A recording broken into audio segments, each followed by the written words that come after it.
My name is Sarah, and I am, or I was, a woman of science, specifically forensic anthropology. For 10 years, I lived in a world of absolute facts. I measured bones, I analyzed tissue, and I determined causes of death. I didn't believe in God. I didn't believe in the soul.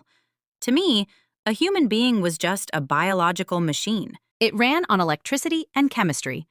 And when the switch flipped off, the machine stopped. That was it. Darkness. I thought I had seen everything. I thought I understood the rules of life and death. But one rainy Tuesday in November, those rules didn't just bend. They broke. I remember walking into the lab that morning. I was already in a bad mood. A clerical error at the county transport office had left a body sitting in a holding room for nearly 4 days. Not a morgue drawer, a holding room. Room temperature, no refrigeration. If you know anything about biology, you know that 72 hours in a warm room is a disaster. Nature is ruthless. Bacteria take over immediately. I grabbed my heavy-duty respirator and snapped on double layers of gloves. I yelled at my assistant to crank up the ventilation fans. I was preparing myself for the smell. That horrific, sweet rot stench of decay that sticks to your clothes for days. I walked up to the black body bag on the stainless steel table. I remember looking at the tag. John Doe, estimated age, 25. I braced myself, took a deep breath of filtered air, and pulled the zipper down. I flinched, waiting for the smell to hit me. But it didn't. There was nothing. Actually, that's not true. There was a scent, but it wasn't death. It was musk, like damp earth and perfume. It was faint, but it was there. I frowned and pulled the bag open completely. My heart actually skipped a beat.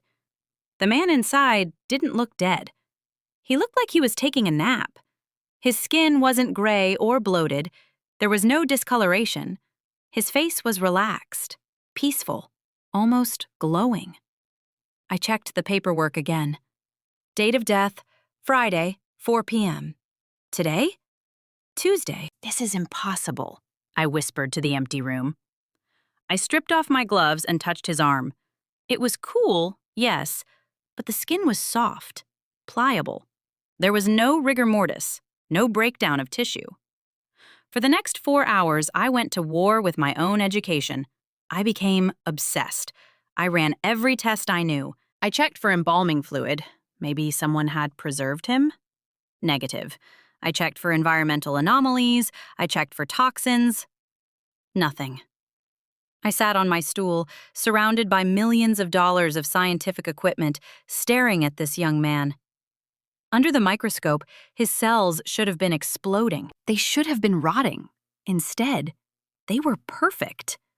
I felt a cold shiver go down my spine, not because I was scared of the body, but because I was scared of what it meant. If my science couldn't explain this, then my science was incomplete. I had to know who he was. I dug through the police report until I found a contact number for his mother. I dialed it, my hand shaking. An elderly woman answered. She sounded tired, but calm.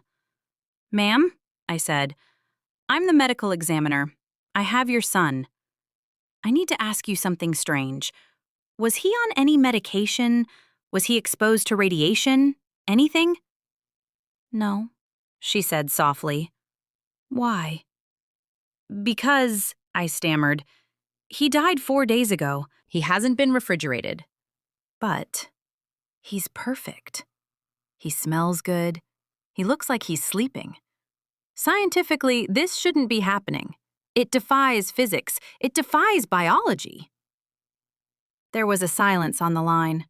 Then, she said something that changed my life forever. "My son was a Muslim," she told me. Her voice filled with a quiet dignity. He was a Hafiz of the Quran. He carried the word of God in his heart, and he acted on it every day. He never lied. He never hurt anyone. We believe that Allah forbids the earth from eating the bodies of those who truly carry His light. I sat there, holding the phone, unable to speak. "You are looking at a miracle, doctor," she added. "It is a sign." "For you!" She hung up. I slowly put the phone down. I looked back at the young man. For 10 years, I had studied the vessel, the body, the bones, the flesh, but I had completely ignored the passenger. I had ignored the soul. I didn't finish the paperwork that day. I took off my lab coat and I walked out of the morgue. I drove straight to a bookstore. I didn't go to the science section, I went to the religion section. I bought a translation of the Quran. I sat in my car in the parking lot, rain hammering on the roof, and I opened the book. I needed to know what kind of words were powerful enough to tell biology to stop. I needed to know the author who could command the earth not to touch his servant.